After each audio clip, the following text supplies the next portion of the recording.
எழுத்தாளர், கல்வி கத்திருந்த வள்ளல் என்று பலராலும் போற்றப்படும் பெருந்தலைவர் காமராசரை பற்றி நான் இங்கு பேச வந்துள்ளேன்.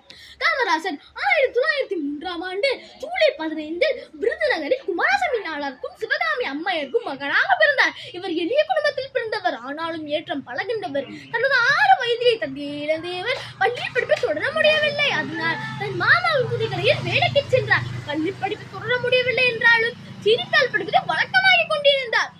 சுதந்திர பொருள் மிகுந்த ஆர்வம் கொண்ட அவர் அரசியலில் தன்னை ஈடுபட தொடங்கினார். ஜோலியின் கோலாபாக் தாக்குதல் அவர் மனதில் பெரும் மாற்றத்தை கொண்டு வந்தது.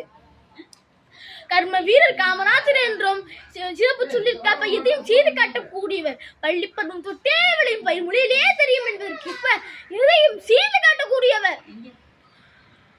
1954 நம் நாட்டின் முதல்வராக பதவியேற்றார். இவரது ஆட்சி காலம் நம் நாட்டின் பொற்காலம். ஏழை எளிய மக்களுக்காக தன் வாழ்நாளை அர்ப்பணித்து மாமனிதர், கல்வி கண் திறந்த உத்தமர். இவரது பிறந்த நாளை தான் நம் கல்வி வளர்ச்சி நாளாக கொண்டாடப்படுகிறோம். கல்வி இல்லாத செல்வம், கற்பில்லாத அழகும் சிறிதளவும் ஒளிபெற இயலாது என்பதை உணர்ந்து ஏழை எளிய மக்கள் கல்வி கற்கும்படி செய்தார். காமராஜர் மத்திய உணவு திட்டத்தை தொடங்கி வைத்தார். கிராமங்களில் கூட பள்ளி சீரமைப்பு, மத்திய உணவு போன்ற பல திட்டங்களின் மூலம் மக்கள் கல்வியை கற்கும்படி செய்தார். நான் இப்பொழுது ஒரு குட்டி கதை சொல்ல விரும்புகிறேன். நடந்த ஒரு நிகழ்வு. அன்றைய முதலமைச்சராக இருந்த எம்ஜிஆர் காமராஜர் விருந்து கலைத்தார். காமராஜரோ வர மறுத்தார்.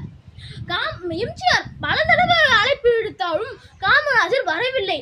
அதனால் எம்ஜிஆர் நேரடியாக காமராஜரிடம் சென்று ஏன் வரவில்லை என்று கேட்டார். அதுக்கு காமராஜர் கூறினார், நீங்களோ முதலமைச்சர், உங்கள் வீட்டில் பல வகையான உணவுகள் உள்ளது. ஆனால் நான் அதை உண்டுவிட்டால் என் வீட்டு உணவு எனக்கு கசப்பாகிவிடும், உங்கள் வீட்டு உணவு எனக்கு சுவையாகிவிடும். அதனால் தான் நான் வர மறுக்கிறேன் என்று கூறினார். இப்படியோ தன்னலமற்றவர் நம் காமராஜர். இருந்தாலும் பேச சொல்ல வேண்டும், அவரை போல் யாரும் இல்லை என்று ஊர் சொல்ல வேண்டும். நாமும் காமராஜரை போல் தன்னலமற்ற வாழ்க்கையை வாழ வேண்டும் என்று கூறி விடைபெறுகிறேன். நன்றி, வணக்கம்.